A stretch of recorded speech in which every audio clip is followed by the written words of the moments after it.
আবৃত্তি করে শোনাবো কবিগুরু রবীন্দ্রনাথ ঠাকুরের লেখা কবিতা প্রশ্ন। ভগবান, তুমি যুগে যুগে দূত পাঠাইছ বারে বারে দয়াহীন সংসারে। তারা বলে গেল ক্ষমা করো সবে, বলে গেল ভালোবাসো।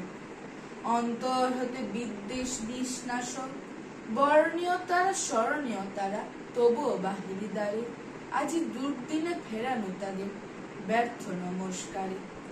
আমি যে দেখেছি গোপন হিংসা কপটে রাত্রি ছায়ে, হেনেছি নিঃসহায়ে।